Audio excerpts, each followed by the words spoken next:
What's the weather like in the Bay Area? What's it? What? What's the weather like in the Bay Area? Oh no! Look up the weather app. What are you asking me for? I can't ask you. You're there. Just look it up yourself. The hell? You can't tell me? It's hot.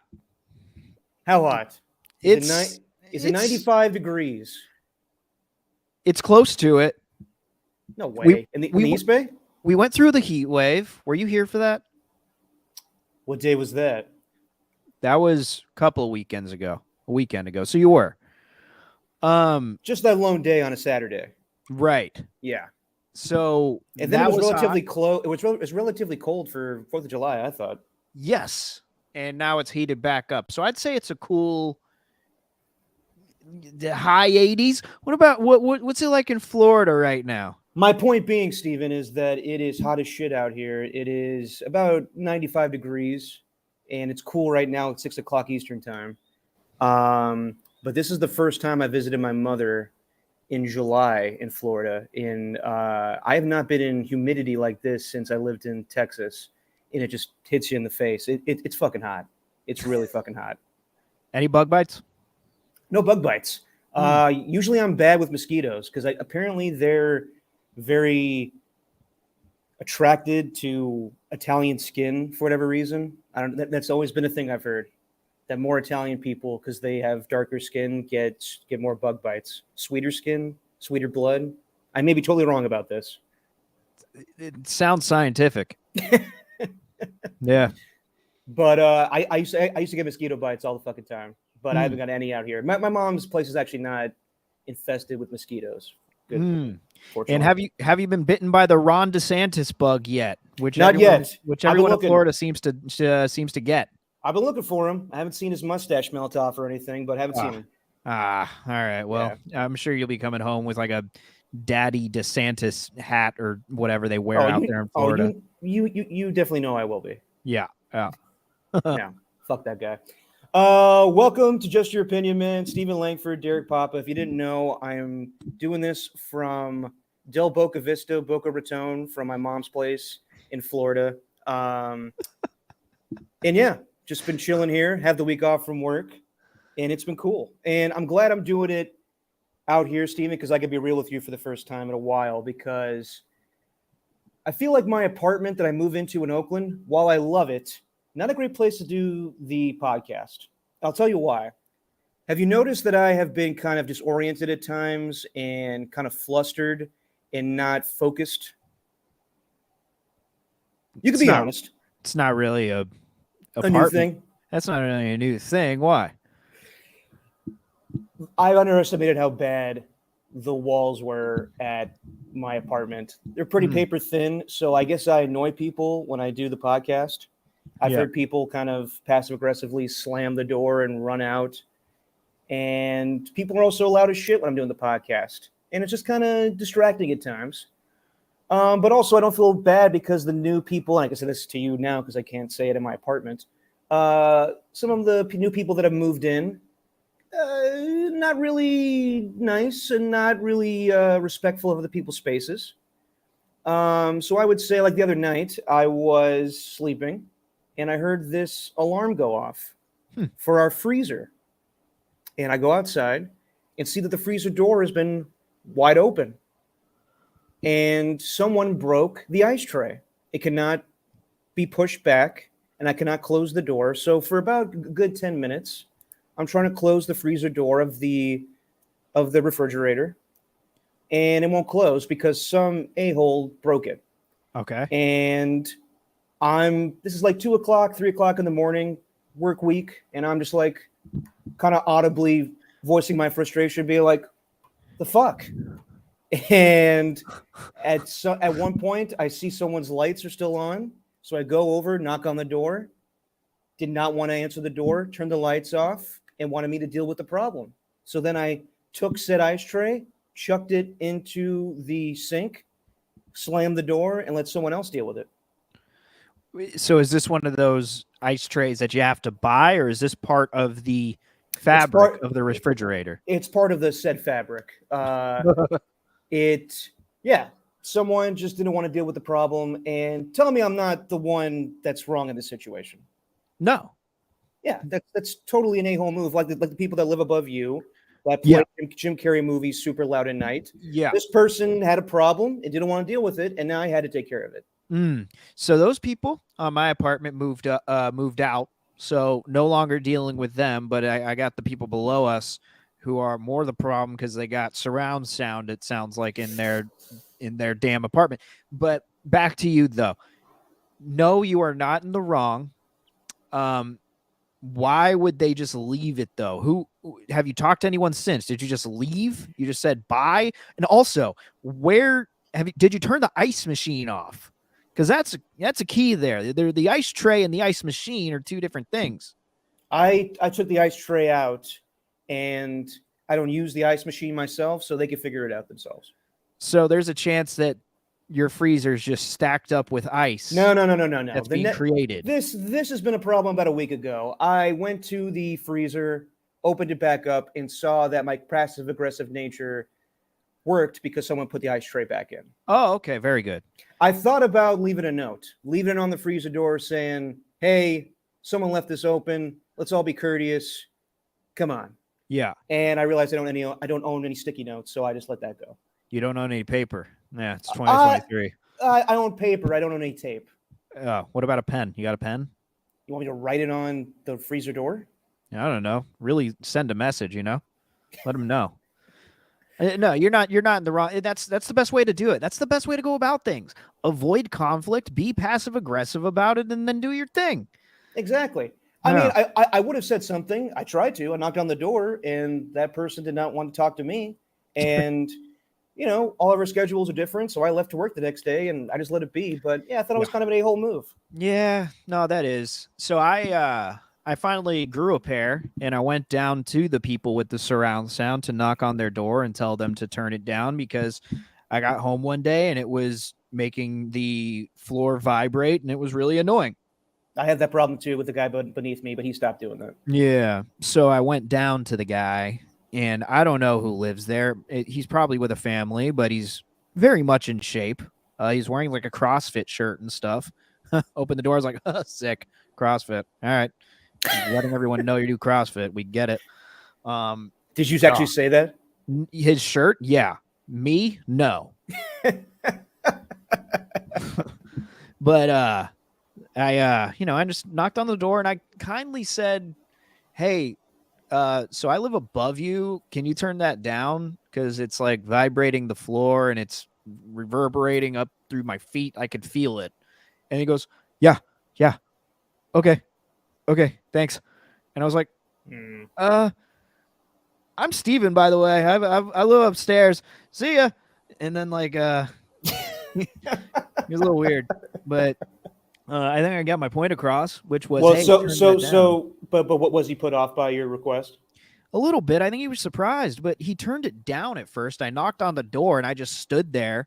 Then I heard him turn the sound off, and then I knocked again, and then he opened it, and I'm like, what? It was probably 1 o'clock in the afternoon. I'm like, why are you a grown man that's listening to this thing like he's part of that? It's like that the whole thing from Jackass 3D where you're sitting in a chair and you got the wind blowing. Oh yeah, and you got like speakers right there. Dun, dun, dun, dun, dun, Yes. Dun. Yeah. It was like that. What are you doing? It's 1:30 on a Tuesday. You don't need it that loud, and I don't know what he was watching either. Well, that's more reasonable than I have another neighbor who, for whatever reason, wakes up at 8 a.m. to techno music. Yeah. Yeah. Shout out to Mike Marquardt. I haven't thought about that guy in a minute. Shout out to Marquardt. Yeah. So yeah. Anyway, I feel like I'd be more free out here at my mom's place, and I can because that's the point. I'm enjoying a nice Tito's and soda while I do this. Oh, isn't that nice? In Boca La Vista, whatever you're calling it? Del Boca Vista. Or Boca Del Raton. Boca Vista. The actual place. That is the most Florida sounding, like most Florida sounding thing I've ever heard. Del Boca Vista? Del Boca Vista. Well, that's not an actual place. It's just from Seinfeld. Oh, really? Yeah, they took Boca Raton and just took it to Del Boca Vista. So you're not staying at a place called Del Boca Vista? No, I'm in Boca Raton. The hell are all these inside Seinfeld jokes, man? You've been watching it, I know, but I haven't seen it in a while. I didn't know Del Boca Vista was a thing. Is that where like Jerry's parents live? Yeah, they kick Jerry's dad out because he got the caddy. And they all, you think you're too good, huh? You got yourself a nice caddy? You probably stole that from the funds.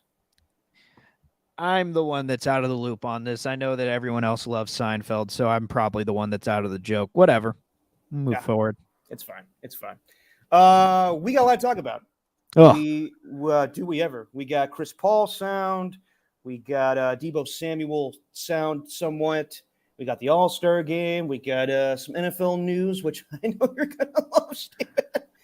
But also, you and I, and I know you're going to love this. I've been watching a shit ton of cooking shows with my mom. Yes. I'm going to give you my reviews of what I think of some of these shows. Triple G, Bobby Flay's Smug Ass, all of these shows. You know, Little John has a show on HGTV. What's it called? It is called Little John. Little John wants to do what now? That's the name of the show? Yeah, it's Little John wants to do what? Oh, what? No, sorry. No, now.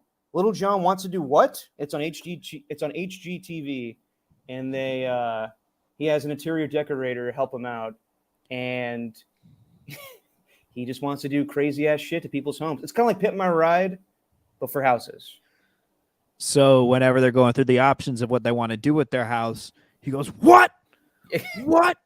And then when they come to an agreement, he goes, "Yeah."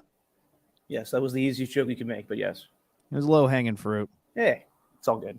I also need to own up to a bet. So do you from our basketball picks. It's been a while. You wanted me to grow my hair out, and I wanted you to shave your head.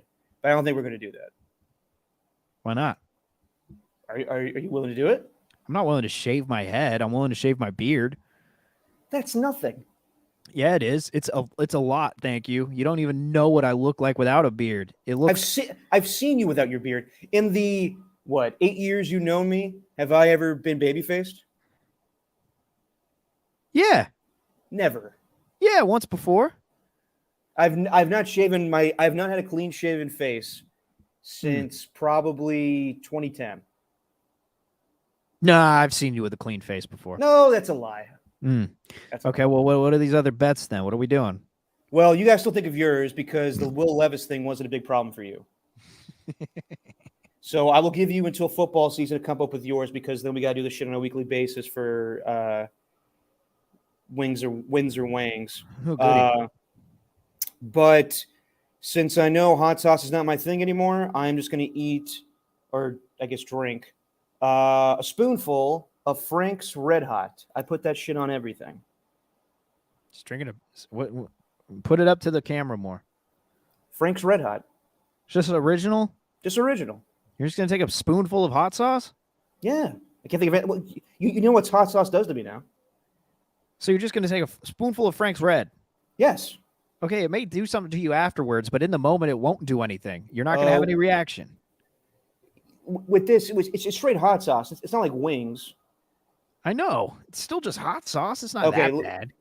So, apparently the Will Levis thing didn't do anything to you, so let's see what happens. All right. Yeah.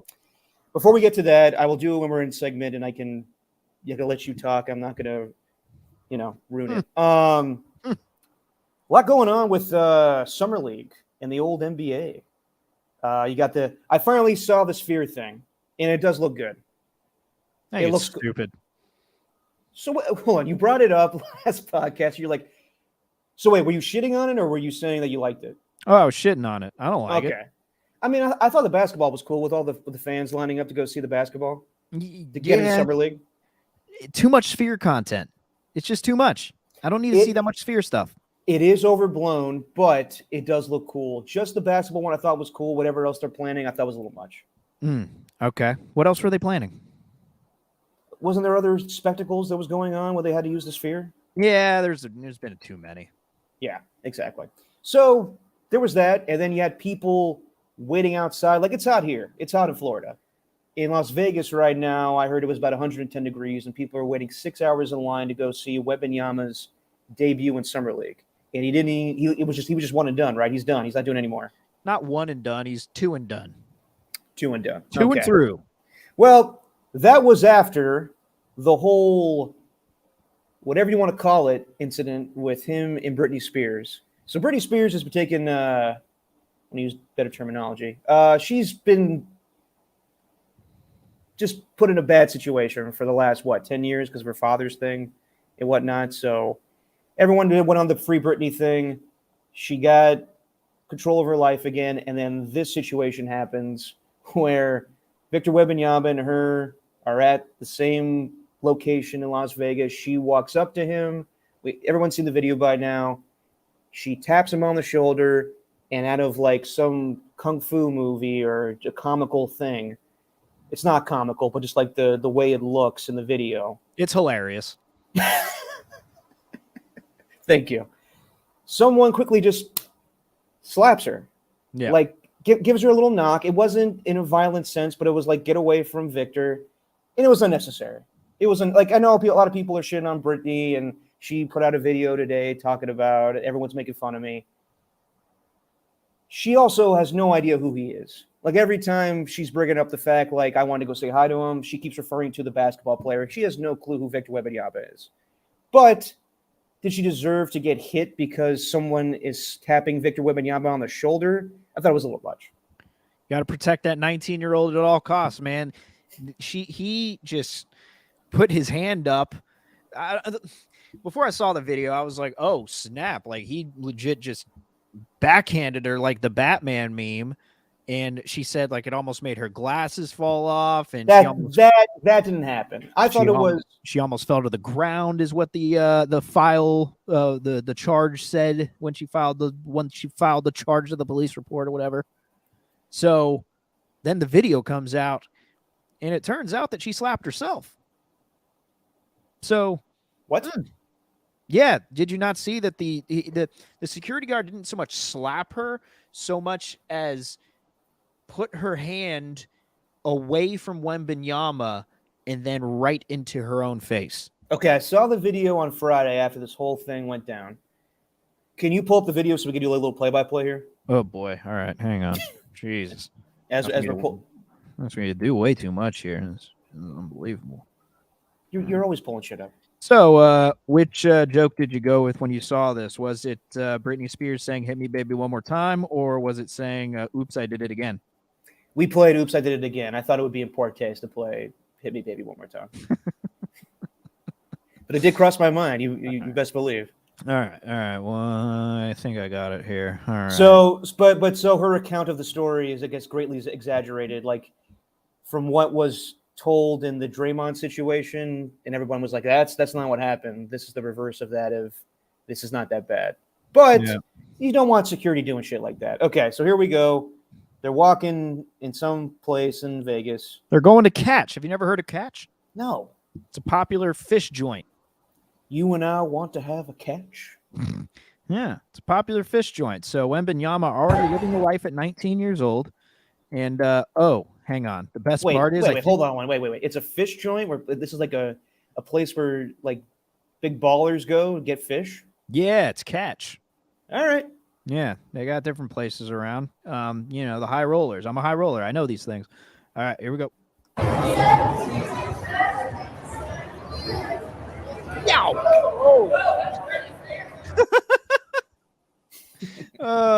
My favorite part's the reaction, not the slap so much, but the whoa, it's Britney Spears.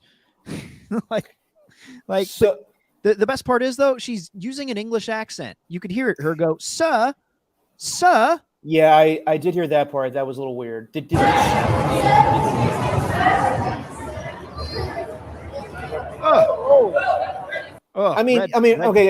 Okay, hold on. The security guard's arm did go back and kind of hit her.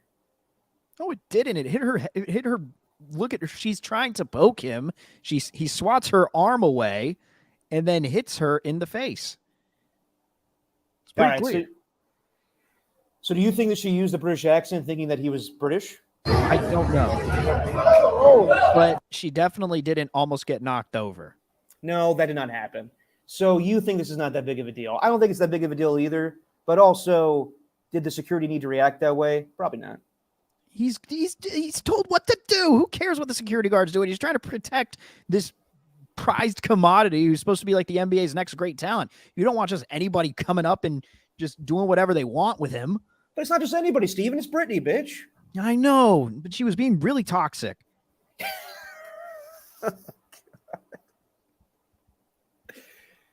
I mean, when you first hear about it, you're like, oof.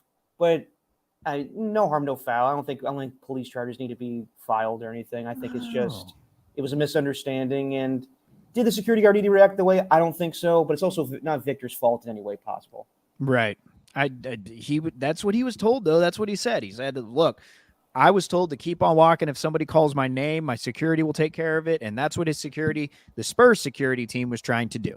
So even if Greg Popovich is like, hey, Victor, I need you, just keep walking. Not Greg Popovich. They know who Greg Popovich is. They don't know who Britney Spears is either.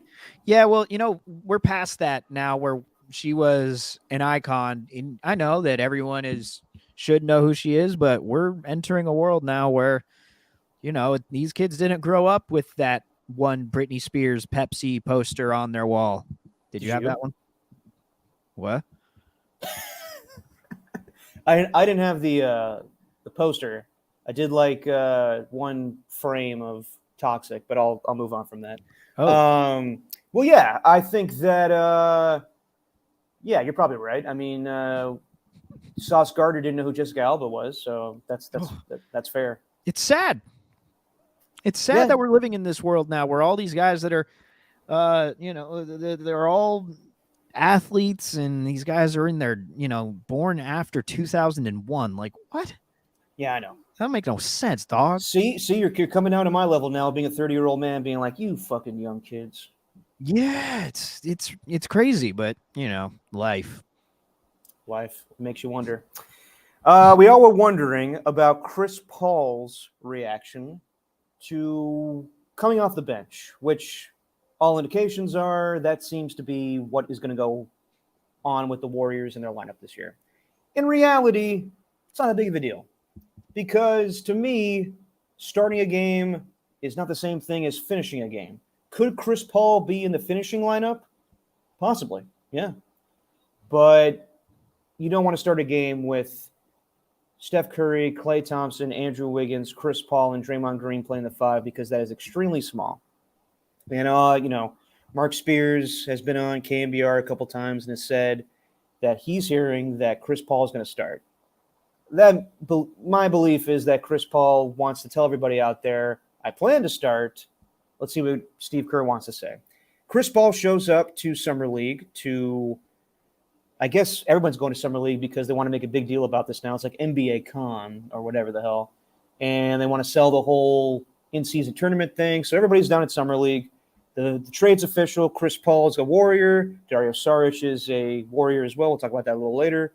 But when asked about Chris Paul's role and the possibility of coming off the bench this year, this was Chris Paul's reaction. You'd be coming off the bench playing with the second unit that's a lot younger than the Warriors of the past have been with JK and Moses. Just what do you think of their depth, their bench players that you might be playing alongside? You coaching? No. Oh, okay. Well, I don't know what the situation is going to be yet. You know what I mean? So I think that'll be for us to figure out once we get going. You've never come. Wow. Okay. Wow. I thought it was a little snarky to react that way. I'll admit. I think that I understand where Chris Paul's coming from in the sense that I'm Chris Paul. I've accomplished this in my career. I'm however many All-Star appearances. So when the media starts telling me what my role is going to be, I'm going to clap back at him and be like, oh, you think you know what the whole situation is going to be? But I don't think he needed to react that way. I don't think he needed to ask the woman that was asking that question, are you coaching? It could have been just like, yeah, we'll see.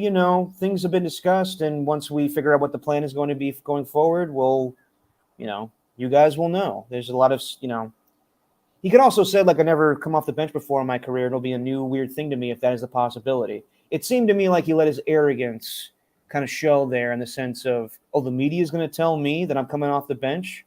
We'll see about that. I don't know. You seem to take it the other way. I didn't take it one way or another. I didn't make anything of it at all. Like the bench, whatever. Like, I don't care about when he's coming off the bench. I don't care about that talk right now. Like, that stuff, I'm not going to waste my time on that. That's a sports radio topic if I've ever heard one. trying to just get antsy about something in July. Was it snarky? Sure, but like, I don't know. Who cares what he said?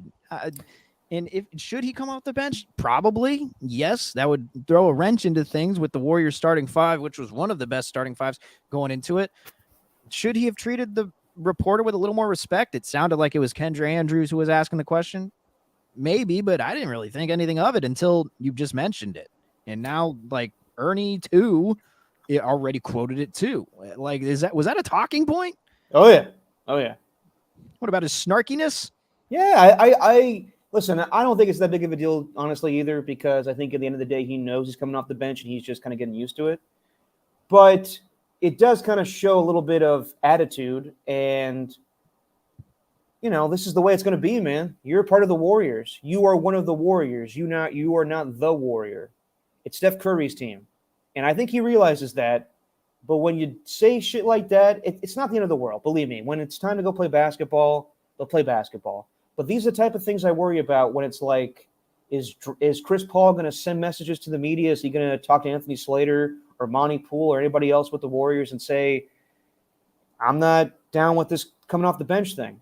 He must, like, you're not trading for Chris Paul and then just saying, like, yeah, we'll figure it out. He must know this is the plan.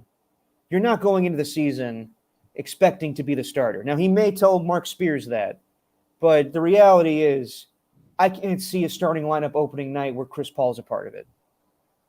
I think it's going to be based on matchups.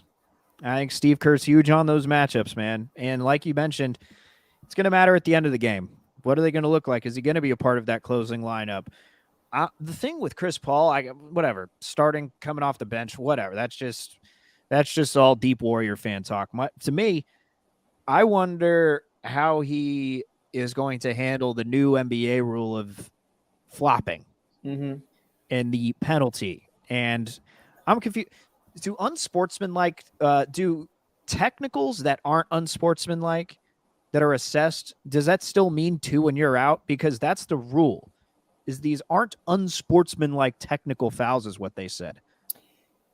But it's technical. Yeah, I mean, I've looked a bit. I looked at the new flopping rules a little bit, but to be completely honest, I haven't gone in depth with it. But I will say this: a year ago, with the implementation of the James Harden rule, I don't think that was used to the degree that we thought we were going to get, because at times they didn't call those fouls, but they were still called, moving the leg out and all that shit. So they bring this stuff up, but I don't know if it's going to be actually implemented. So I hope flopping goes away. Yep. Chris Paul is a big user of it at times, but I mean, Steph looks for fouls like that too sometimes when he's going up and guys are hitting him. I mean, everyone does that. So not to the degree that James Harden does, but I don't know. To answer your question, I do not know. Yeah. Well, and back to that answer too. This is why he's been one of the Warriors' rivals. It's not just because he's on the court on a Western Conference team. Like, it's because of that snarkiness. It's because we've seen it. That whole GIF that got shared around, including by myself, of him fake laughing at Steve Kerr's joke, which he just didn't find funny at the time. And actually, I like that someone posted a reaction video as if it was like something recent that Chris Paul said. He literally said it like right after that GIF circulated, and like he's just like, yeah, I didn't find it funny. Like he's just, that's the type of guy he is, and he's an 18-year NBA veteran. I don't know, like when you get told, hey, you're going to be coming off the bench, what do you think of these Kuminga and Moody people? What do you think? What do you think of these new guys? Like, okay, he could tone it down, sure, but I don't know. I'm not really losing any sleep over it. I'm not losing any sleep over it either. Believe me, this is definitely a radio topic and fodder for July. But also, okay, yes. Nope, keep going. Sorry, keep going. No, I got a new thing to jump onto, but keep going. Okay. I will just say that, yeah, I mean, like, is it the right time and place for all that? No. And I'm sure they're going to have an introductory press conference and the same questions will arise. But he's got to be open to being more of a team player in the sense that you can't really be angry that you're going to be a bench player, because this is the way it's going to be. Like, I don't think for a second that Steve Kerr won't be able to convince Chris Paul that he needs to come off the bench. I think that Steph Curry can help him with that as well, and Draymond Green, even though Draymond and him don't have the best relationship.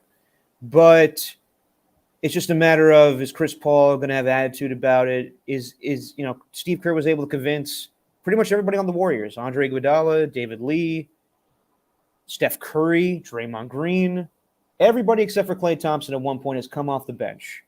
And is Chris Paul going to be bought into this championship mentality, which he's never been a part of before, to be willing to set his ego aside and come off the bench? I have no problem with the way, like, this question's very early on, and we're not playing basketball games until the in-season tournament later this year.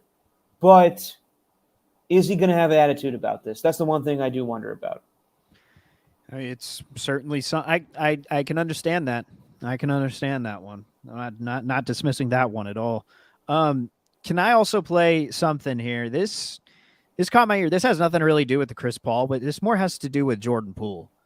And I forgot to give you this video, but yes. Do you know which video I'm playing? Is it the one where they asked about Draymond? No. Okay. No, whatever. That one, yeah, of course he's not going to answer any questions. I'm going to miss those facial expressions. No. But basically, when they asked about, have you talked to Draymond, he dismissed it. And when asked, did the punch have anything to do with him leaving Washington, he basically just said, yeah, me and Kyle Kuzma, man, we're going to do great things in Washington. Yeah, doing a great job at deflecting. So the answer is yes. But here's something that reminded me of Jordan Poole, and maybe I'm looking too deep into it, but this was the first thing that I thought of, and it was when Andre Drummond posted this video of him talking up some young guys and kind of, putting them on game, as the kids say, or just as anyone says. But here's Andre Drummond just giving a lesson. I don't know whether it was either basketball camp or something, but here's Andre Drummond. I understand where you guys are and what's going on. I know a lot of this is new. Some of you guys are coming from respective teams where you're the man, you're that guy on your team, and you play 100 minutes, you score 1,000 points, X, Y, and Z. This is not what this is, fellas. And the sooner you guys realize it is, the better. But to be pouting on the bench, making faces, not cheering your teammates on when we're down 8 the entire game, come back and go up by 3, and you're not celebrating that, I'm gonna tell you something. Fellas, I was that guy. I was a $100 million guy. I was pouting. I was upset when I wasn't playing. And I had a bad attitude. I went from $100 million to a league minimum. And it's a personal story I'm sharing with you guys right now. They don't care how many rebounds you get, how many threes you make. They care about you being as a person. Are you a good teammate? Are you a good locker room guy? Are you someone they can count on each and every night? I talked about consistency. You play 100% every single time you step on that floor. Consistency, fellas. Consistency. So I understand the Draymond punch is probably worse than anything Poole ever did, but when I heard Drummond talk about that, I just instantly thought, like, man, there's probably stuff that Jordan Poole did to bother these guys on the team with that sort of mindset where it's like you could be as flashy of a player as you want. Jordan Poole, I mean, this dude, man, he can be really slick with it, whether it's handles or going up for layups, whatever. But it clearly rubbed the Warriors the wrong way, I think. And Ernie's all over this. I know he's always pounded the drum, but Andre Drummond didn't get punched in the face, which is absolutely true. But there's still something that they had to prove, and I don't know. I go back and forth on it all the time, but Jordan Poole had a chance, I think, to maybe stick with the team, or maybe it was just a pure salary dump. But I'm just saying, I immediately when I heard that, I was like, damn, I wonder if that applies to Jordan Poole at all. 100% it does. And I love Andre Drummond for saying that, because what team is he on right now? I can't even think. Is he on a team right now? I don't even know. Didn't Andre Drummond, I could be totally wrong about this, didn't he come out a couple weeks ago and was on a podcast talking about his just mental problems he's had in the past? I could be totally wrong. I'm thinking about somebody else. I don't know if it was him. Okay. Regardless, I think that is 100% correct. And I think it does apply to Jordan Poole in the sense that Yes, you did get punched in the face. Was it fair? No. Did you get your money? Yes. Could you have a better attitude about everything? 100%. Steve Kerr was punched in the face by Michael Jordan. This is something that I think that no one has really brought up in the sense of what happened to him. Jordan Poole got punched in the face by Draymond Green, and we all saw it and reacted to it and felt bad for Jordan Poole in the moment. Steve Kerr got punched in the face before a championship run with Michael Jordan. And Steve Kerr let it go. And then they became good friends. And at the parades, Steve Kerr was making fun of Michael Jordan. In a sense, getting punched by Michael Jordan gave more respect to Steve Kerr. So I think that it's a new era where, guys are not going to forgive guys over certain things. But that was just kind of an old school mentality of, and of course, Michael Jordan's a bigger player than Draymond Green. But it was kind of like Steve laughs about it today. Like it's kind of like a notch on his belt, like something in his, his criteria of what he's done. It's that he got punched by Michael Jordan, and he's better for it now. And I'm not saying that the Jordan Poole is better for getting punched by Draymond Green, but after a certain point, you gotta get over it. And I think that once Jordan Poole gets older in his career, he'll realize I acted like a baby for a little bit, maybe for too long. Maybe, man. And I don't know if I'm going to believe Cameron, since he's like an NBA reporter now, but I don't know if I'm going to believe him because he had that whole rumor about what Jordan Poole said. But I do wonder, oh boy, what was said to really set Draymond off. And I think a lot of people have the opinion here, like Ernie's saying, Draymond's the classic bully and Draymond needs to control himself. But I don't. I really don't know what was. I really don't know what was. I've seen Ernie commenting on this. He's not a big fan of Draymond, but like as a lot of Warrior fans are at the Warrior Summit where I met both the Ernies, like a lot of people booed Draymond, and I'm like, all right, whatever. He's the.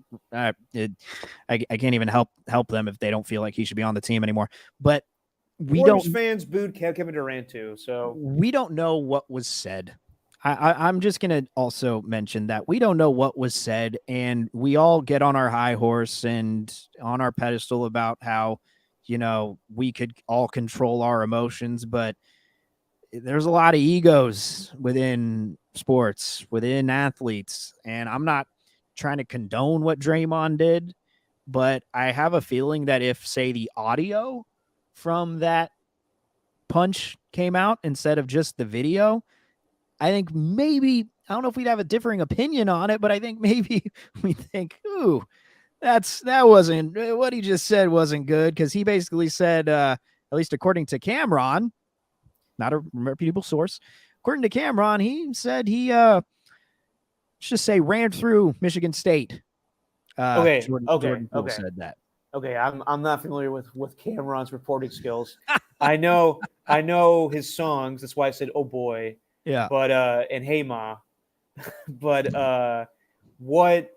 So is it became about money? It became about college. It got according to I don't know if it's true, but it got personal. Supposedly, very personal. That's what he said. But also, who knows? Like, I'm not going to sit here and use Cameron as his actual source, but there had to have been something at least along the lines of what Cameron was saying, because I don't know what else would Cameron. I don't know what would set someone over the edge like that, especially unless Draymond is just that has that much of a lack of self-awareness that he's just like he would punch Jordan for doing the exact same thing that Draymond used to do when he was younger, which was talk a lot of shit. So it's fatiguing to talk about, man. Did Cameron say this on that Mace show he does, the weird one where they have like a Skip Bayless thing going on? Was it Mace? It could have been Mace. Oh, Mace said it. Could have been. It was from that show. So you're saying that Jordan Poole was a bad boy? Oh, good Lord. Oh, come on. You can throw out Toxic with Britney Spears, but I can't do the Mace thing? I know. Solid. All right, I'm not going to go into Mace and Cameron's reporting skills. All right. Anyway, Dario Saric officially with the Warriors. Your reaction, Steven? You know this guy better than me. What do you think? Oh no, I think it's a great fit. They needed it. And well, I mean, there's not really much else we could say. I don't know what he can bring now. I know I liked him a lot when he was younger and when he was like a 6th man of the year type player. But to me, it just seems like the Warriors are going through the veteran route, which I like. And I hope if anything, this brings some sort of stability, cohesion, whatever you want to call it. Maybe he could be the glue guy for that bench unit because it took them until the end of the season to really figure it out, at least coming off the bench. Like they didn't know what they were doing. They really just kept experimenting. And the majority of the time, like a lot of scientists do, it was try and fail. And it took him a long time to get used to it. So I don't know what to expect from him. I mean, he could shoot the 3, which I like. Obviously, he's a big man. He knows where to be. He's smart.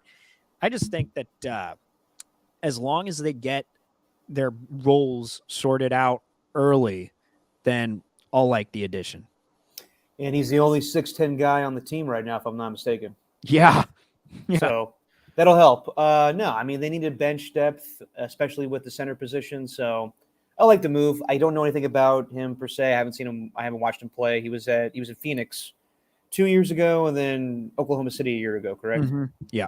Okay. So the interesting thing related to Chris Paul is I was reading up on him, and the 2018 season, 2019 season, he was with the Minnesota Timberwolves, and he didn't last too long with that team, only one season, because he was mad with his playing time and he was upset because he was coming off the bench. But since that time, he's kind of accepted his role as a bench player. So, yeah, the Warriors need size, especially when you're playing all these guys that are huge, Anthony Davis and Nikola Jokic. So I'm hoping it's a good addition. Yeah. And we'll see how this Warriors team goes.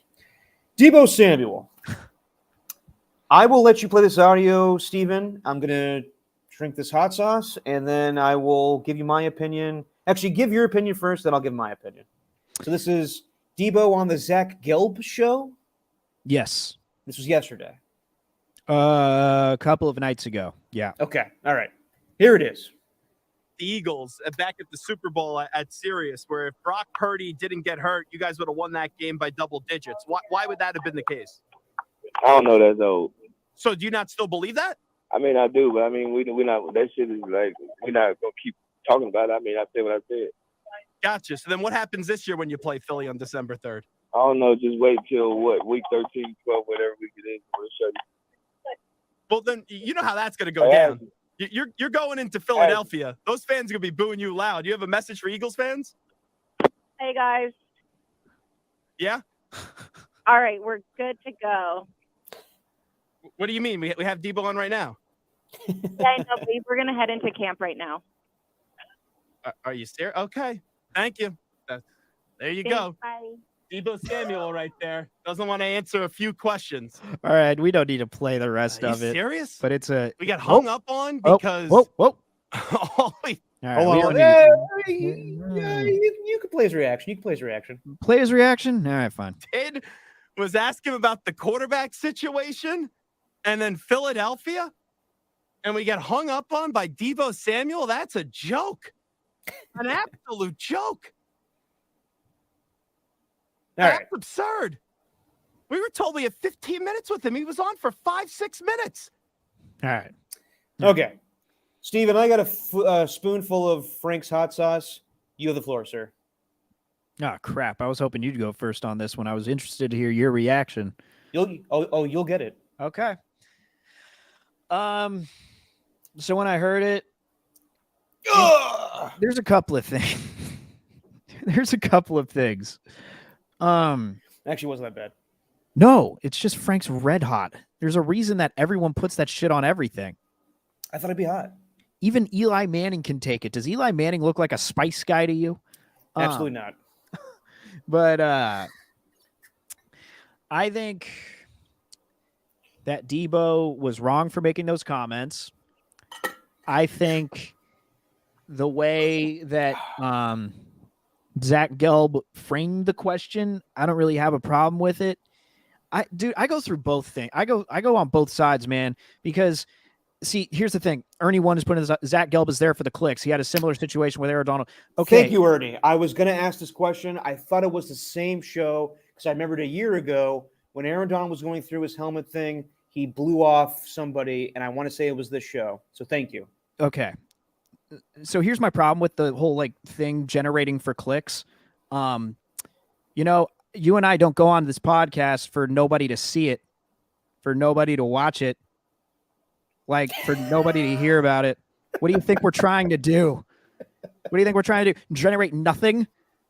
No, we're trying to generate something here. And sure, well, generating clicks is the new version of saying something's woke. Woke has all this negative connotation around it, as does generating clicks.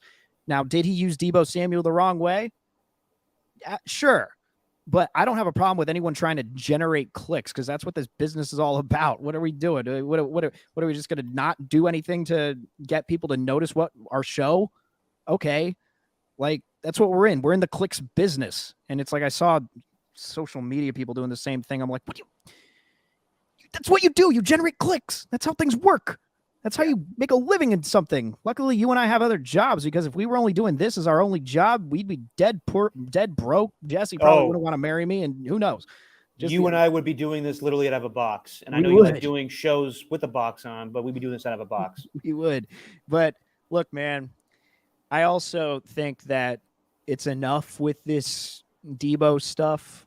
Was he sensitive? Sure. Should he have hung up like that? Probably not. Did Zach Gelb have the right to get angry about it? I mean, he's not going to just not have a reaction. That's you generate a reaction too. That's what you do to take up the hours of time. You try to react to something instead of just letting it fester and whatever.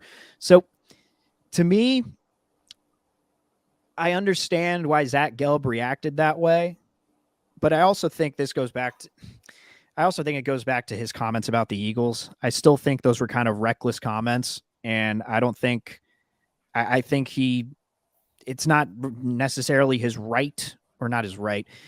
He doesn't have to do this, so to speak. But for me, I would have been okay with the answer if he would have at least admitted that, hey, that Eagles defensive line was still pouncing on the offensive line throughout that game, even without Brock Purdy. I know Josh Johnson held the ball too long, but protection is protection, and they didn't really have much protection for Josh Johnson in that game. So I just think to automatically say, had Brock Purdy been in, we would have won. I think it's kind of reckless. Maybe he should expect questions about it. Would I have asked him about that? Maybe in a different way. Instead of just saying, hey, and kind of setting him up for something.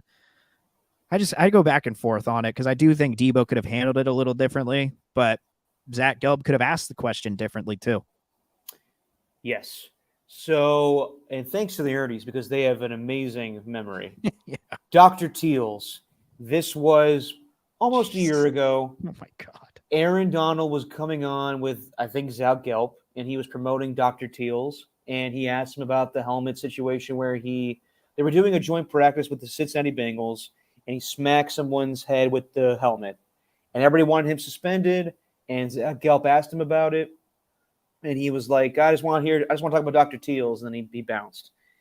This was kind of the same deal. So as a radio producer, I know the game. People email you and ask you, you want to have Deebo Samuel on? You want to have Aaron Donald on to come on for 15 minutes to talk about this thing they're promoting? And also you can talk to them a little bit about whatever you want to talk to them about. This goes back to during Super Bowl week when Adam Shine had Deebo Samuel on, and Deebo Samuel said, without a doubt, the 49ers would have won the NFC Championship game if Brock Purdy wasn't hurt. And, of course, the hilarious reaction that we play on Tolbert to Copes is Adam Shine going, dear God, or no, my God. You're acting like it's a movie, like an action movie. And Jason Bourne just showed up at the radio show? Yeah, no, exactly. It was just it was something like Mission Impossible. It's we have 40 seconds to live. And by the way, Brock Purdy would have beat the Eagles. Dear God. It seems like Zach Gelb has a knack for having NFL players leave his show. Did I have a problem with Deebo Samuel bouncing from the interview? Yes, I did. And that's annoying. And as a radio producer, that's happened many a time with me. There's a famous clip of Haberman Middlecoff where Terrell Owens was coming on with them. He was promoting something, and then 5 minutes into the interview, he says, "Hey guys, I gotta let you go. I'll be back." Never called them back. This was kind of similar in the sense that, well, first of all, Deebo Samuel curses in the interview. He says, "I don't know about that shit when it comes to the 49ers and the Eagles." And, you know, he was kind of pestering him about the Eagles stuff. Is Zach Gelb based out of Philadelphia? I don't even know. Okay. Well, he was pestering about the Eagles stuff. I think it's kind of 50-50 on both guys. I think that Deebo Samuel should have taken the time to answer all the questions, or maybe ask him, "Hey, can we move off of this and go on to something else?" And he didn't need to bounce from the interview. And also, his PR lady sounds ridiculous in the sense where she goes, "Hey guys, we're good to go." Like, no, like that sounds like we're good to go to start the interview. And of course, Zach Gelb's like, "No, we had him on for however long, 5 minutes." When you book a guest on a radio show, you're kind of indebted to them. I understand that Deebo was on to plug a product or whatever it was. But when they want to leave, they want to leave. If they bounce on you, if they cancel the interview, it sucks. Believe me, it sucks and it's frustrating. But you're kind of at mercy of the guest. So when they pull the shit on you, it's frustrating, but they're also doing a really big favor to you. Anytime I hit up somebody, it's in that they're doing a show for free. And a lot of people don't do guest spots for free anymore. Whenever you see Ian Rappaport on with Pat McAfee, he's getting paid to do that. A lot of these guys are going on these shows to get paid. So I understand that Deebo Samuel was doing a promotion for a product, but he's doing it out of the kindness of his heart to make time for this show. So while I think he acted immature or whatever you want to say in the sense that he blew off Zach Gelb, but that's the game. That happens all the time with radio shows where guys either cancel on the hit or blow it off after 5 minutes where they're not feeling it. So is it on Zach Gelb to know that? Yeah, I mean, it sounds like he's been a seasoned radio host, and believe me, I am kind of knocking him a little bit, but he has a bigger audience than you and I have. But at the same time, this happens. It happened to you almost a year ago with Aaron Donald. So my advice to Zach Gelb and other radio hosts is accept the fact that he bounced from your show and move on. Don't need to make a big deal out of it. Yeah. I still think that he can react the way that he wants to react. You're trying to get content here. Like, people would really, it's like they'd have to know, like, what you're reacting to. And, just let it go because you just had something kind of massive happen on your show. And look,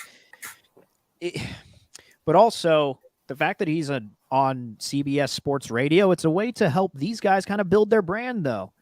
And I don't think that really helped Deebo for his brand outside of San Francisco. He's established already with the Niner faithful. They love him.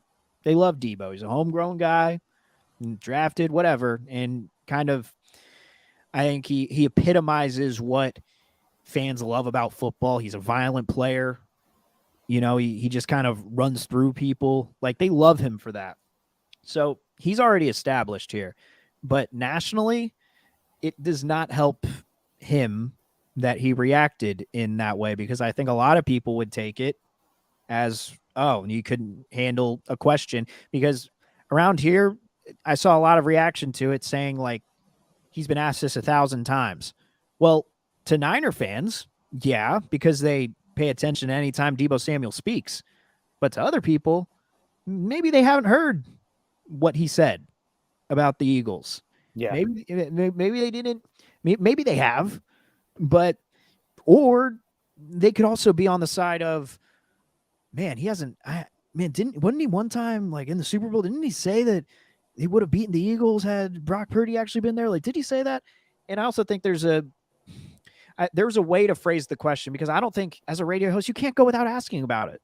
I don't think you can't. You can maybe, but like, it's a huge story. It's a huge thing, a huge piece of news. And I think there's another way he could have gone about it. I think I just have like an issue with the comments. Like, he's only in it for clicks, to generate clicks. That's the only reason he asked that question. Yeah, but we generate clicks.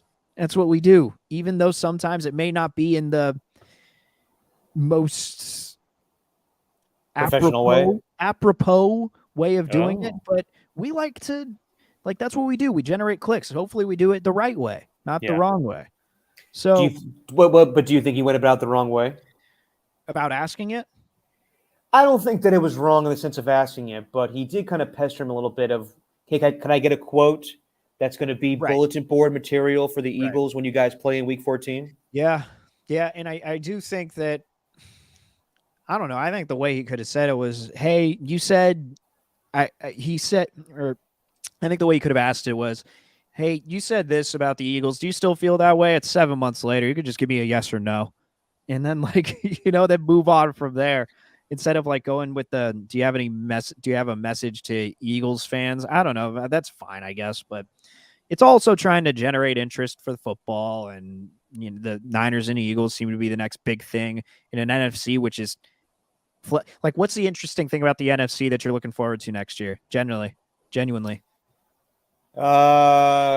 Eagles, Niners, Lions, they're opening the season up with the Chiefs. So yes, those three teams, Dallas Cowboys. There's Derek Carr with the Saints. It's just with the AFC, you have the quarterback intrigue. There you go. Yeah. You got that. With the NFC, yeah, Derek Carr with the Saints, maybe, I don't know, Bryce Young with the Panthers. Yeah. The certain things, but there's not as much interest within the NFC. So maybe he's also trying to just create favor with the NFL a little bit. No, of course. But, Zach Gelb didn't do anything wrong. I mean, like, that's what a lot of East Coast radio hosts do, or radio hosts in general. They're trying to get clicks, and they're trying to get something that gets played on ESPN. That's the whole point of these interviews, unfortunately. But did he need to keep going on and on about the Eagles? No, and I'm sure also that Deebo Samuel probably looks back on those comments and it was like, that was stupid. Like, at the end of the day, Niners fans and the Niners themselves need to let it go. I understand that it's very frustrating that Brock Purdy got hurt in that game, but they lost. And it's very frustrating that they've lost 2 NFC Championship games in a row. But that's what happened. And you can't convince me that things would have been different, because Hassan Reddick got to Brock Purdy and caused a fumble. Who's to say that newly acquired 49er Javon Hargrave doesn't do the same thing? Or Fletcher Cox, or any of the other guys on the defensive line. I know they had 0 sacks in that Super Bowl, but they got to him, and they got to Josh Johnson. So this whole mindset of, oh, well, it would have been different.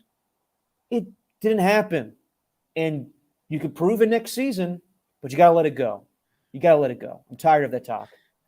I think they have for the most part. Honestly, I do.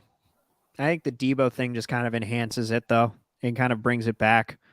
I mean, it's not like, my God, it's not like they're still, to me, it's not like they're still bringing it up. I think it's more around quarterbacks and Trey Lance disrespect and whatever else. I think they have moved on mostly from the Eagles stuff, but this rehashes all of that, reignites it, whatever word you want to use. That's what this does. I think they are over it instead in terms of like not being the ones to bring it up first, but it's still in the back of their mind. Oh, no question. And whenever you lose a game like that, it's always going to be in the back of your mind. But you can't say woulda, shoulda, coulda. It didn't happen. Moving on. Well, okay. But between the two, Steven, though, which one was more snarky in your opinion, Deebo Samuel or Chris Paul? Yeah, Deebo. Yeah, probably. Deebo just hanging up and just saying, he literally said, I don't know. I don't know about that shit. You said it, and it was like 7 months ago. do you mean you don't know about that? That's a thing too. Do you think the PR lady heard that he dropped the shit bomb and she was like, "Hey, we have to get out of this"? Maybe. Yeah. Yeah. I didn't even know the Chris Paul thing was snarky. I didn't take it that way, but Well, whatever. you heard it before though, right? Yeah. So when you heard it initially, did you think anything of it? No, I thought, okay, well, he doesn't know what's going to happen. And Yeah. so when someone is saying, "Hey, you're coming off the bench," oh, you coaching? Yeah. I don't know. Yeah, I mean, I was an 18-year NBA vet, haven't come off the bench before, and I'm just immediately told with my new team, "Hey, so what do you think about coming off the bench?" I don't know how I'd take it. Yeah, but we're also not playing the Allen Iverson game where he was in Memphis, where he said, like, I don't can't remember an all-star coming off the bench, and those, like, we're not playing that game, Chris Paul. Like, the Warriors have won championships. If Steve Kerr tells you coming off the bench, you're coming off the bench. And I thought it was respectful of Mike Dunleavy the next couple of days later to say, we haven't discussed a role for Chris Paul yet. But the reality is they have. Otherwise, they wouldn't have made this move. So they have to convince Chris Paul this is the best for the team. And if he wants to win a ring in the twilight of his career, then this is the best opportunity for him to do that. Yeah, and we always talk about this, but just because you're coming off the bench doesn't mean you're not going to be getting the minutes that you probably deserve. Exactly. And that's why, going back to the Andre Drummond thing, Jordan Poole, you were integral to the Warriors winning the championship game a year ago, or championship game, the finals a year ago. So this whole I'm not getting my minutes thing, stop it. Just stop it. You had a good thing going, and I know Draymond Green punched you, but you screwed it up with your attitude. And that's the bottom line. No one is bigger than this team, even Steph Curry. Right. So if you're going to have an attitude with this team, you won't be playing for the Warriors. Yep. All right. Anything you want to hit with the All-Star festivities this week? I know that the NL won for the first time in a while. Vlad Jr. won. I'm glad. Him and Julio Rodriguez put on a show. Also, who's my guy from Tampa Bay that was in the finals with him? Arozarena. Arozarena. Anything you want to hit there? Because I didn't watch the All-Star game. To me, people shit on the Pro Bowl and people shit on the NBA All-Star game. To me, the MLB All-Star game is the purest All-Star game we still have. I loved it growing up. I would prefer if the guys just played in their normal uniforms. But as far as the game itself, I'm not saying that we need to make it high stakes again, like the winner has home field advantage for the World Series. But it's an exhibition. I don't care. Yeah. I think the All-Star Game's a lot of fun. Pitchers still go all out. Duvall's topping 102 miles an hour. Like, these guys aren't just going out there and throwing lobs. My only thing would be, I guess my only thought would be from the home run derby. I go back and forth because I love the timed aspect of it. Absolutely love it. And I love the competition that it creates. At the end, it seems like every time it's timed, it's been incredibly exciting. Great last round with Guerrero, and it's crazy how it came full circle because back in 2019, he set the single round record with 41 home runs, and then Julio Rodriguez breaks that record with 42, but then Guerrero beats him in the next round. So it's cool that it comes full circle. But after seeing Luis Robert go day to day and hurting himself during the home run derby, I don't know, man. I think I'm willing to sacrifice that competition and just let it be a spectacle in the end, that it doesn't matter, and just get back to 10 outs and just watch these guys try to admire their home runs that they hit instead of going with this time thing where they're trying to take as many swings as possible in a 2-minute time frame, because it really is risky. And so I do think we should get back to the 10 outs format and just the slow stuff. And also the problem I have too, the camera angle. Like, why do we have these guys from the pitcher, the view from the pitcher to the batter? Why can't it be behind the batter so we don't have to keep on looking at these damn they don't have to keep cutting right till the end of when the baseball actually lands? Bothers me. I think there needs to be some change. I'm willing to sacrifice some of that competition if it means maybe a longer home run derby, maybe one that's a little more boring because you kind of already know who's going to win if someone has a crazy lead. Like this one, it's great for competition, but the fact that Luis Roberts day to day, I don't like that. I don't like the fact that it could possibly hurt players. No, that's fair.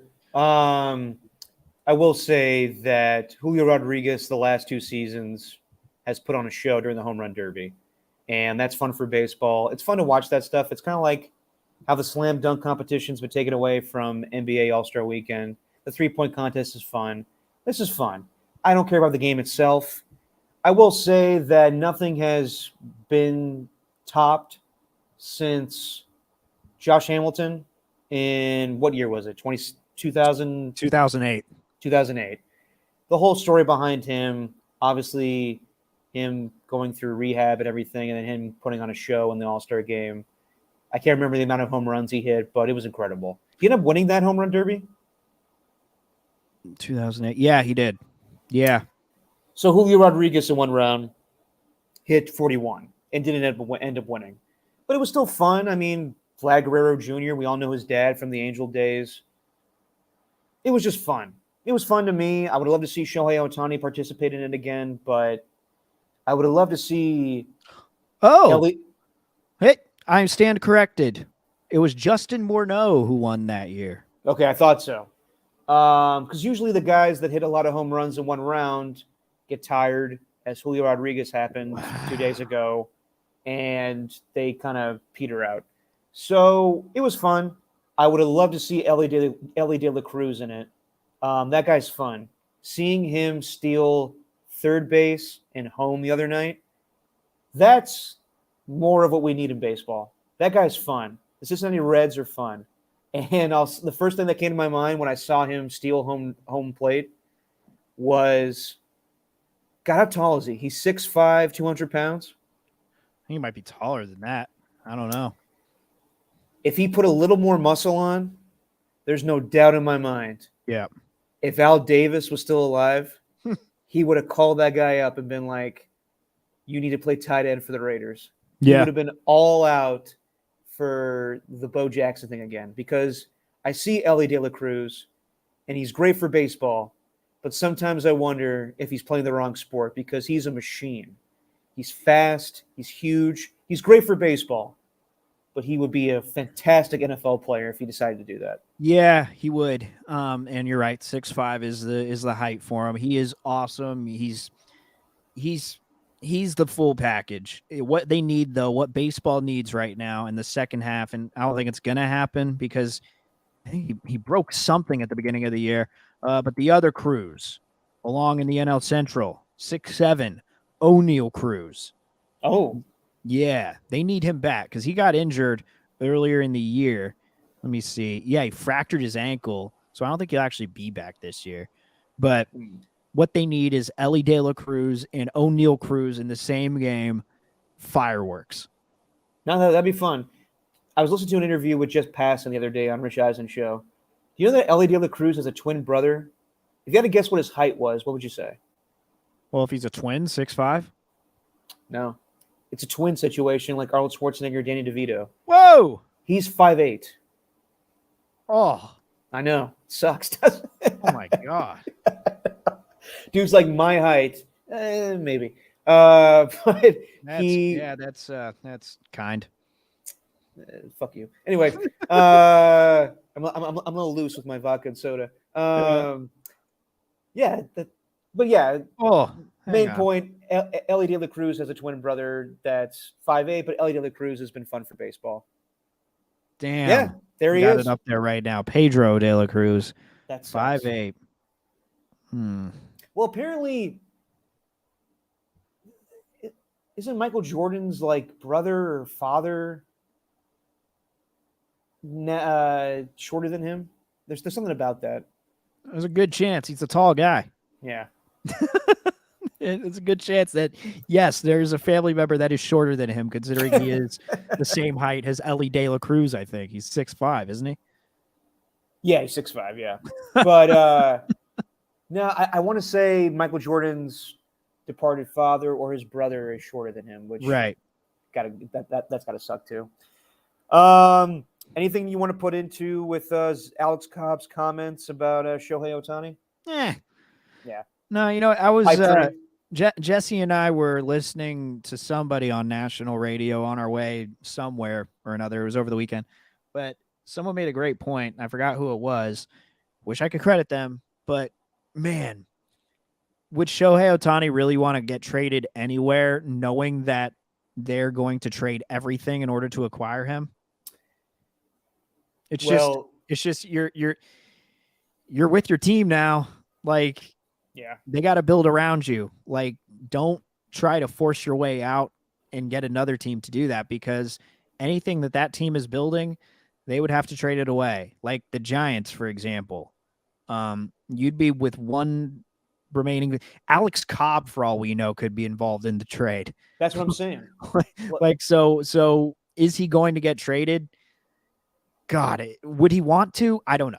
I really don't know. I think he is going to get traded. The more that we get closer to the deadline, it seems to me, with Trout's injury and the way their season's going, I'm with you, Steven. You said it last time we did a podcast. I think that Shohei Ohtani will get traded by the deadline. But prospects aren't enough to me in this situation. It's kind of like with Portland now trying to trade Damian Lillard, and they're like, it's going to take months. It may be that the compensation cannot be had. There is no possible way to have appropriate compensation for an all-star hitter and an all-star pitcher in the same body, and trading away Casey Schmidt, Luis Matos, any of the young prospects on the Giants. I mean, and even would Farhan want to do that? Probably would if you have the opportunity. If the Angels are like, yes, give us every young player you have on the Giants, we'll do it. But also, you're gutting your team. So what makes sense at this point? I don't know. I think it's going to happen, but I don't know if it's going to be for appropriate compensation. I don't know either, man. Again, would he want to go to it? Like, he wants to win. But is a team really going to be built to win now if they trade everything away? I don't know. That's why the Dodgers are right there, because, one, they're in LA, but if I'm not mistaken, they got a pretty good farm system right now. They do, but also if I'm Artie Romano, I would not accept farm system players. I would want players I could play with right now. That's equal compensation to me. Yeah. Yeah. Whew. Would Shohei really want to do that? I don't know. To get a whole team, probably not, but I don't know. It's going to be very interesting. That's the conclusion that we've come to. I don't know. Yeah. No, it's fair. Are you concerned at all as we approach this deadline, Stephen? That is happening next Monday. I know you don't want to bring up football stuff right now, but we're getting close, Stephen. We're getting close to training camp and hopefully finality to this whole DeAndre Hopkins, Dalvin Cook stuff. I'm not even going to entertain all the bullshit that's happened the last couple of days. You at least mentioned the name, though. You got DeAndre Hopkins in. There you go. His name's out there. Dalvin Cook's out there. There's the whole Chris Jones stuff. If he's going to sign a contract extension, and then the Chiefs will have adequate cap space to sign him. Fascinating. It's fascinating. It is to me, but I'm not bringing it up. We are getting to that point now. We're 2 weeks away from training camp, and stuff will start going into motion. God, 2 weeks away. My God. I know. But we are approaching next Monday will be the deadline for players to sign their franchise tender. So players like Saquon Barkley, Josh Jacobs, and Tony Pollard will all need to decide if they're willing to play at the franchise tender, or are they going to cause a scene, hold out, and want a long-term deal. Now, as far as today, Saquon Barkley has a report out to Diana Rossini saying that they're at a stalemate and he is not going to play on the franchise tender at this moment, and he could hold out this season. I don't think anyone's pulling a Le'Veon Bell, but I think guys are going to hold out from training camp.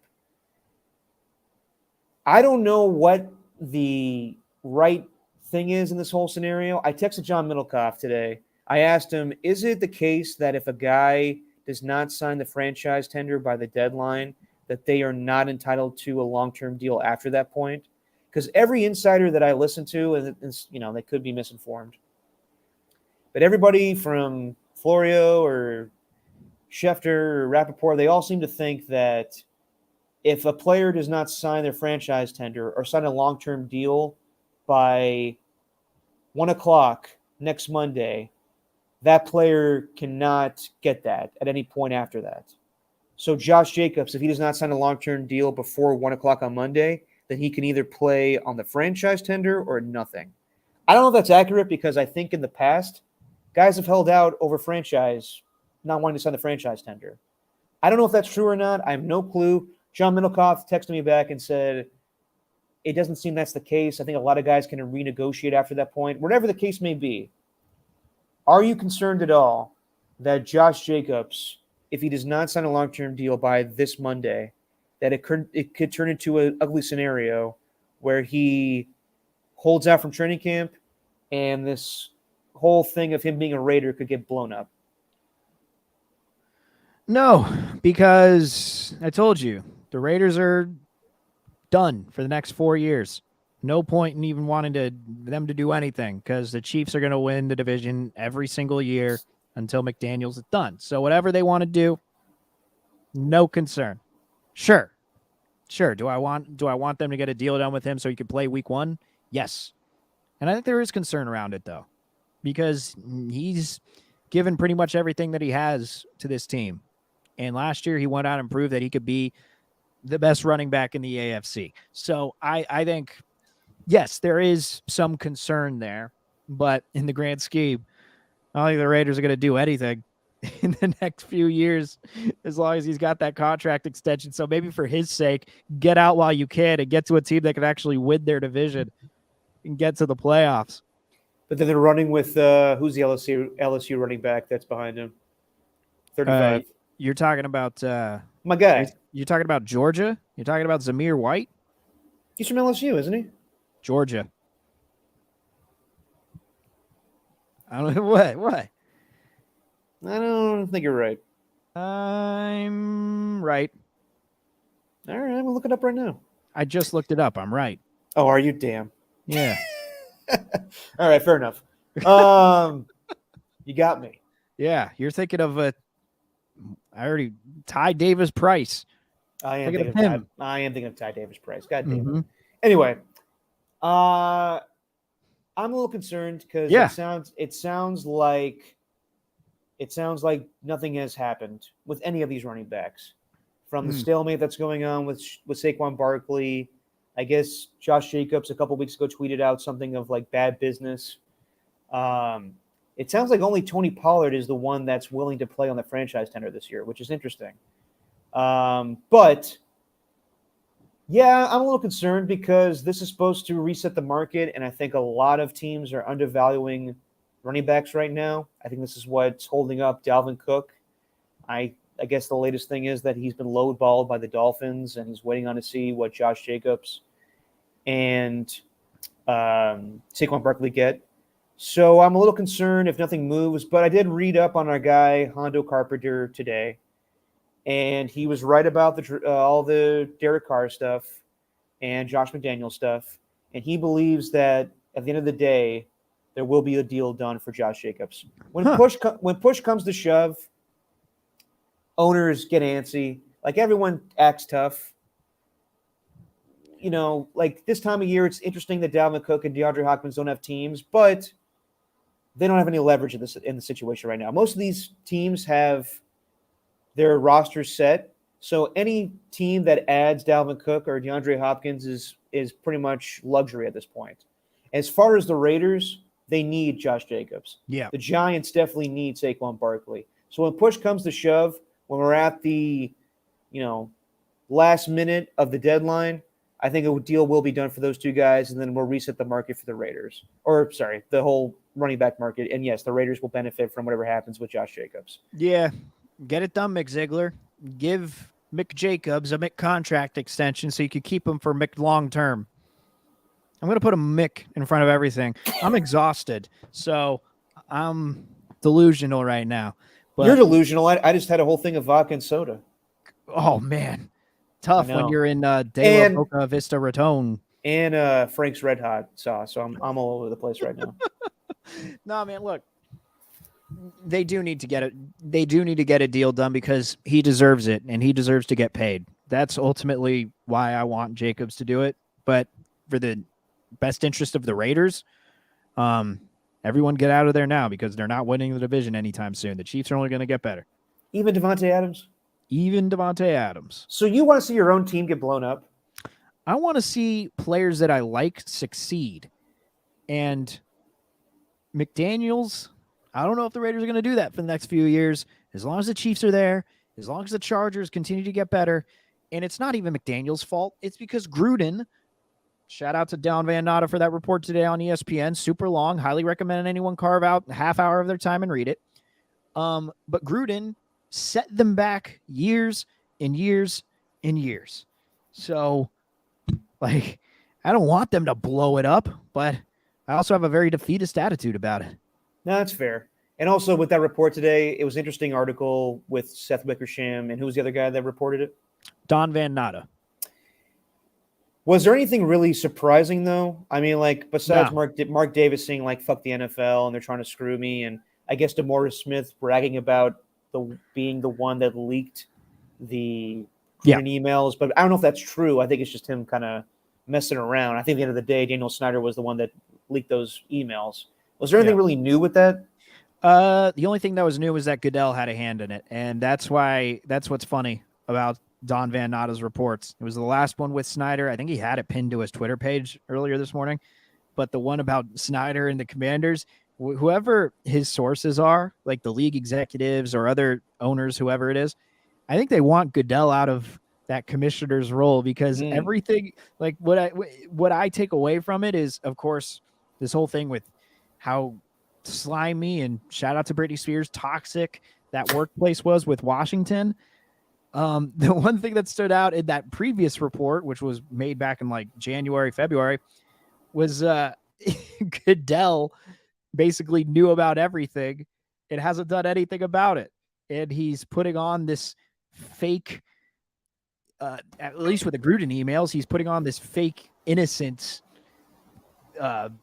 persona where it's like, I don't know anything about this. I didn't know anything about these emails, but it turns out that you kind of did, at least with sources that had knowledge of the situation, told Don Van Natta. So there's nothing new to it. And the other thing, Gruden, weird way of joking with Dan Snyder. Did you read any of the details? No, I didn't read the whole article. I read about halfway through and got tired of it. So I forgot when they met. This was toward the end, but I guess they crossed paths in a restaurant, and they said they'd had a little bit to drink and were trading friendly jabs back and forth. And Gruden said something to the effect of, "Hey, Snyder, I'm going to slam your head into the asphalt." Wow. I'm like, what? Jesus, Gruden. Damn. I know. The goods doesn't fuck around. I know. So the other thing in that, of that, I do think it kind of puts Gruden not in a better light because after all, he still sent the emails. Yeah. But it also makes you wonder, included in the 650,000 that were investigated through the Snyder Washington Commanders investigation, because that's what the attorney pulled, 650,000 emails.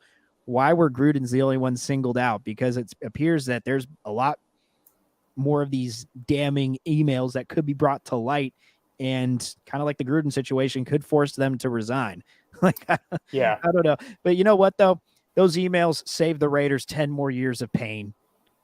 Because he was setting them back so far. It's not, you didn't want it to go out that way, have him resign because some emails showed that he has this misogynistic, sometimes racist point of view, but like he may have helped the Raiders in the long run because he was just running that team into the ground, literally, because all he do is run the football.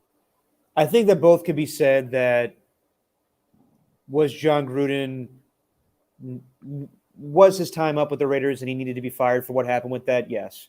But you can also say that the way that it went, that they obtained these emails and everything, it was kind of weird. Totally. And it was slimy in the sense of Daniel Snyder trying to save his own ass.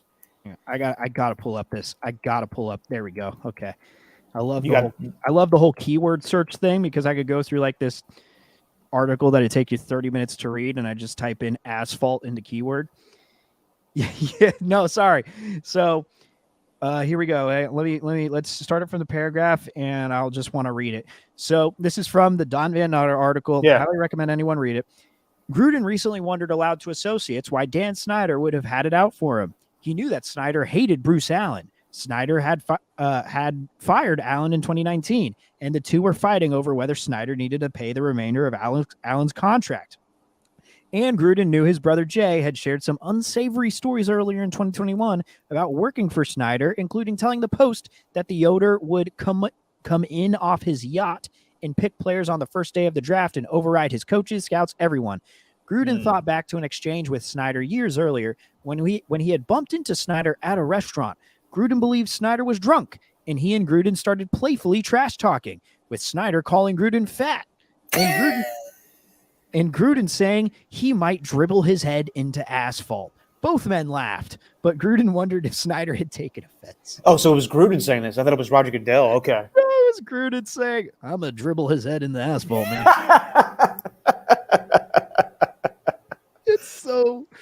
It's just like, oh, my favorite. Hey, man, I'm going to dribble out there like Chris Mullin, man. That's one of my favorite Warriors from back in the day.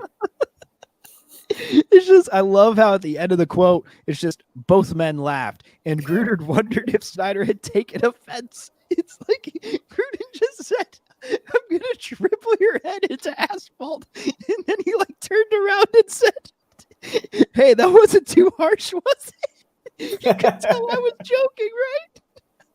It's kind of like when he's watching. You ever seen the old NFL films when John Gruden is watching Jay Gruden play in arena football, and he's messing with the referee, and he's like, "Hey, are you a fan tonight, huh?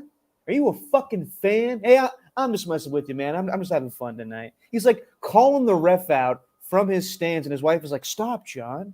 And the whole time he's like, "Do you even know how to fucking officiate football, man?" And he's like, "Hey, we're just having fun, right? You want a shot?" Like the ref's like, dude, leave me alone. I'm trying to do my job here. Right. At least he didn't say he's gonna dribble his head into the asphalt. Yeah, that's true. That's true.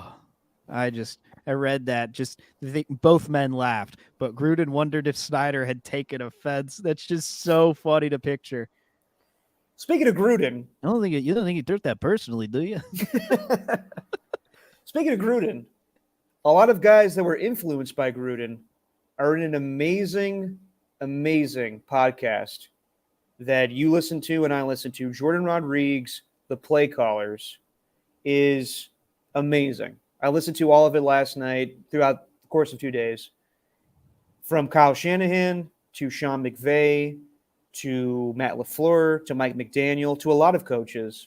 It is an in-depth podcast about how they all became the piss boys to becoming the best play callers in football, and why play callers are met with so much more respect than defensive coaches because they're doing everything. They're handling the offense. It's really in depth, and I commend Jordan Rodriguez for making it. It's very in depth with football. Mm-hmm. She's the same reporter. This is how full circle it's come. She's the same reporter that back, I can't remember the year, I think 2017, when she was originally with the Athletic covering the Carolina Panthers. And she asked Cam Newton about slant routes. And Cam Newton totally called her out, being like, it's very, very weird for a female to ask about slant routes. That same reporter that was called out by Cam Newton has made a very in-depth X's and O's podcast that I love. And I highly recommend anybody that loves football to listen to it. It's the perfect way to nerd out before the season. But one thing it gave me was way more respect for Shanahan, for Kyle Shanahan, that is. Like, I knew that they were all connected. Matt LaFleur, Sean McVay, Mike McDaniel. Obviously, McDaniel worked with them forever, so I knew those guys were connected.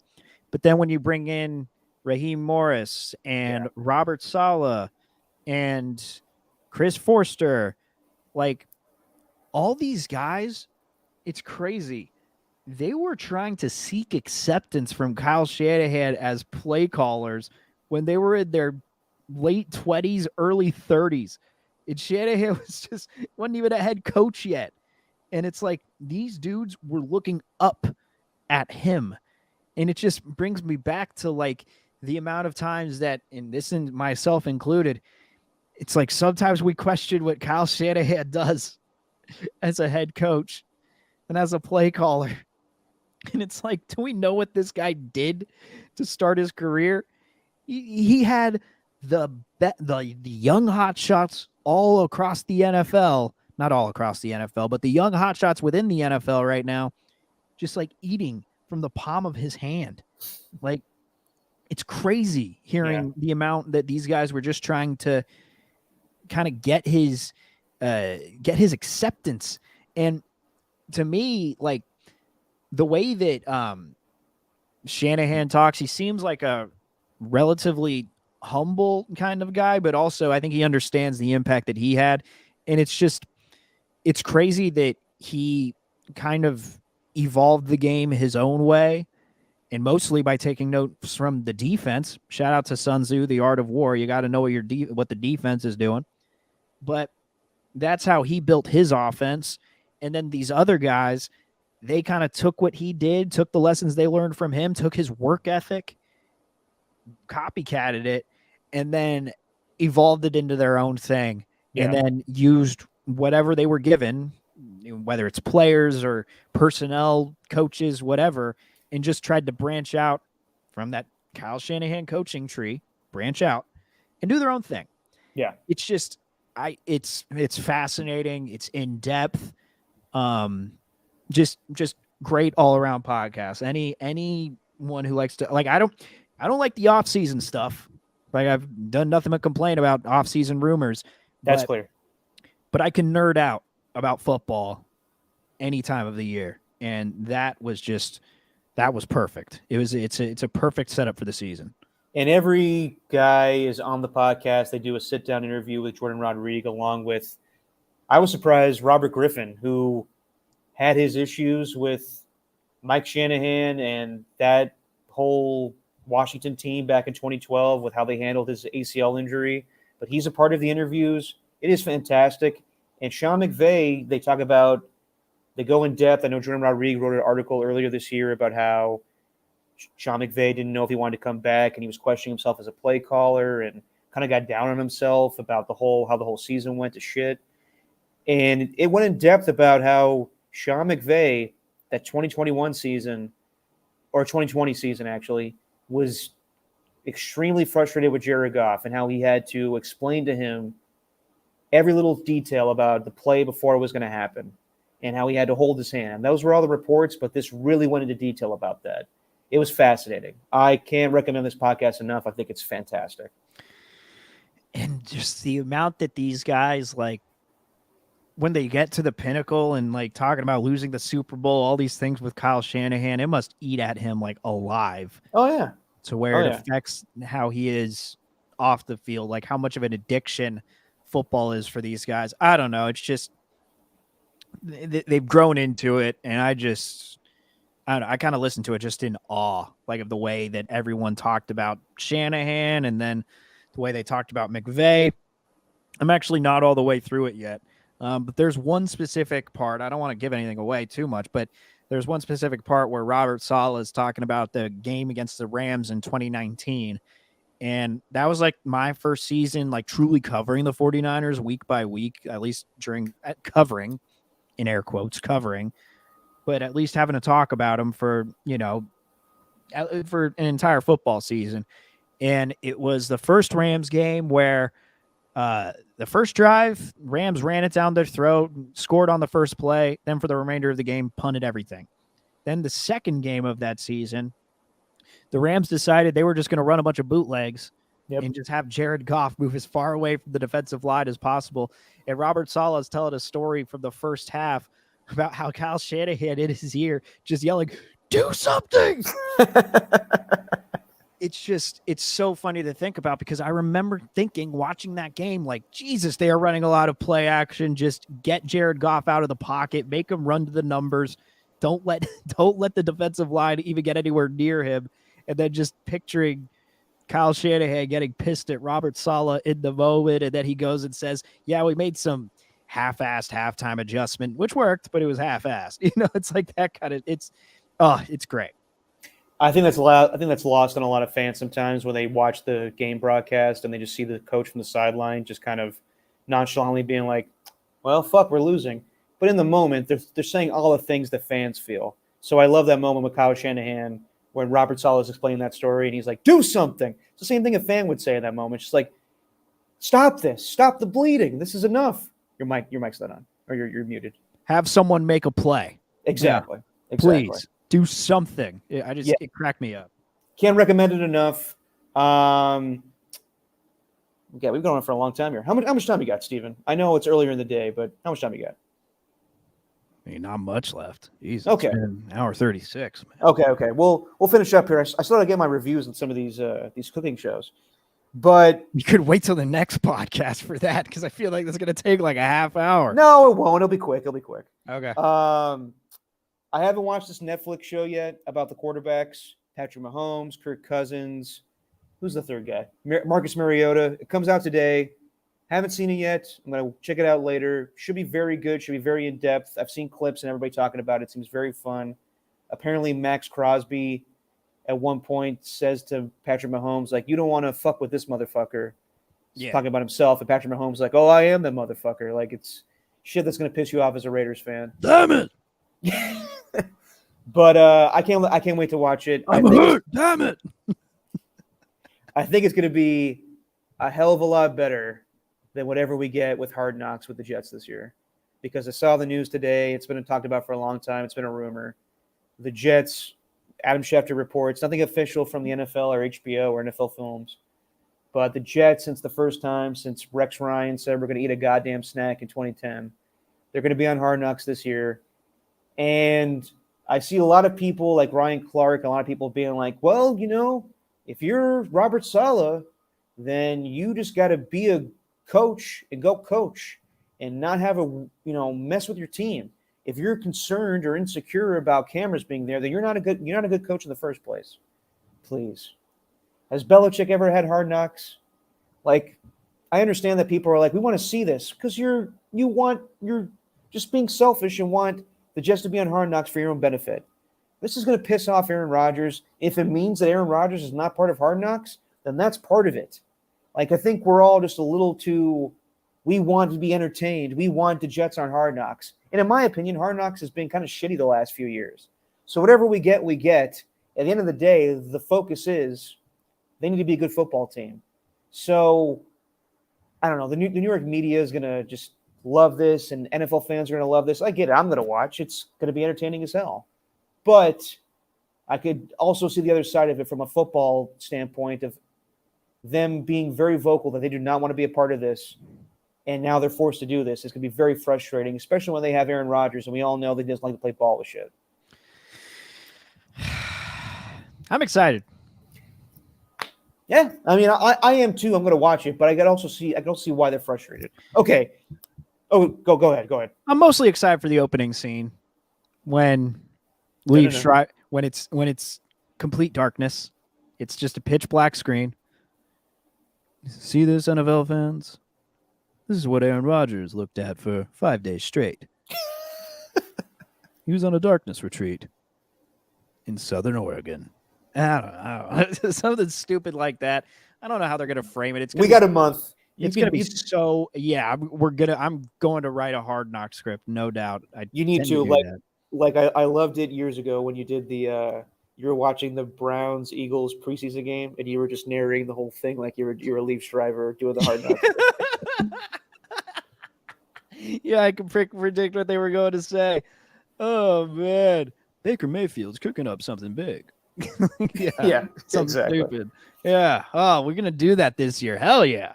It's gonna be fun, even though I understand the other side of it. Okay, real quick, since I've been here with my mom, watching a lot of cooking shows and reality shows, and I'm familiar with drivers, dive-ins, diners, drive-ins, and dives. Right? Thank you. Do it Okay. justice. Say I'm it in the sorry. right order. Triple D.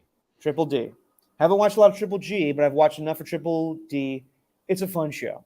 Mhm. I've seen it in the past. I watched the episode. I've always known about Scolari's in Alameda, but I'd never been there before. And they did a whole episode of Guy Fieri going to Alameda with E40. And I'm definitely going to go now after watching that. Divers, Drive-Ins, and Dives is a fun show, even though a lot of what these Food Network shows, it's very cheesy with the, all right, we're going to go all over the country, man. We'll see you next time. Yeah. But it's fun. It's fun. So I love that show. I love Chopped. Even though I think he comes across very arrogant, I do like the B. Bobby Flay show. Just because, I don't know, like I want to see his ass get kicked in a cooking competition because he rubs me the wrong way. It's a fun show, but like the other shows that he has, Bobby Flay, like the one where he does with his daughter, where they're going from place to place in Hollywood. I don't know the name of that, but it sucks. Like, also Bobby Flay kind of he's on like 3 different shows on the Food Network. That's the one thing too I don't like is that there's one show that hits for most of these talents, Guy Fieri or Bobby Flay, but then they put them on multiple shows, and they're just not as good. They're just oversaturated. They're put on too many shows, and it's diluted because it's not as good. So Bobby Flay is on the B. Bobby Flay show. He's on the show with his daughter, and then he's on this barbecue brawl show that I watched the other night, and that one's not good. It's like a voice competition where the judges all watch the contestants cook something, and then they do like, you're going to be on my team, and we're going to cook barbecue. I don't give a shit. Just do a chop thing where they make the food and it's good. Like I don't need a whole season long thing where Bobby Flay is going to teach these guys how to be good. And also Bobby Flay comes across as disingenuous on these shows. Like as soon as the camera's off, it looks like he's like, I don't want to fucking be here. These fucking people putting this food in my face. I can make better food than this shit. Like he just comes across as an asshole, to be completely honest. So what's the top one? What's the one if you had to pick I love one Chopped. You think Chopped is the one you'd go with? Chopped is fun. I mean, no, actually, I would go with Diners, Drive-Ins, and Dives because it's the most like man versus food. He's not doing a food competition, but he's going across the country and he's giving you recommendations for places that you should eat. Other ones that I didn't like, the food truck race, that one sucks. There's a show where they have like professional food truck people go against amateur food truck people, and I don't care about that. Oh, real quick. This is not cooking related, but I watched Naked and Afraid with my mom. She's a big fan. Very good show. The last one standing, where it's like them, like it's a competition. It's not like a whole thing where people just need to be out in the wilderness for 45 days, whatever it is. This one's actually a competition where they have to do like Survivor stuff to get other people off the show. So that show's fun. Last show I'll talk about. Me and my mom checked out The Prank Panel, the new show with Johnny Knoxville and Eric Andre that's on ABC. I love Jackass. I love the Eric Andre show. But to put this show on network television and try to make like a voice competition show where people come out and they say like, I want to prank my husband. Well, what's your pitch? I don't know. He just annoys the crap out of me. And then they do like a prank. And then the judges, Johnny Knoxville, Eric Andre, and Gabrielle Sidibe from Precious, they all have to pick if they want to do this prank or not. And it's terrible. The show's terrible. This show will get canceled in 2 months. And it's surprising that guys like Johnny Knoxville and Eric Andre actually want to do this. So those are my reviews of all those shows. Doesn't sound like you watched too much good stuff out there. Basically, yeah. A lot of reality shows for you and your mom. My mom likes reality shows, but I will say Fair cooking shows are fun.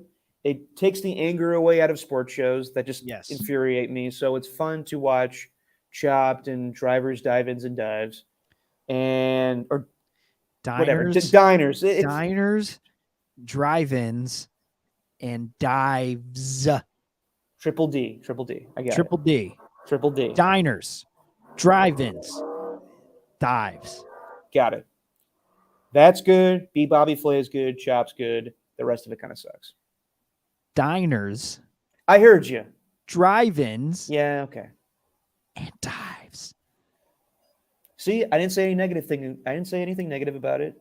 And I know you love the show. You and I should go to Scolari's one time in Alameda. I'm down.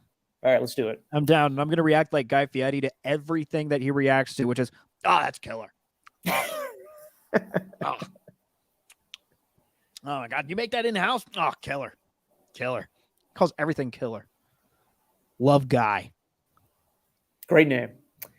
On that note, Steven, that's it for today. Good hour, 46-minute podcast. I think we're good for the weekend. We're good.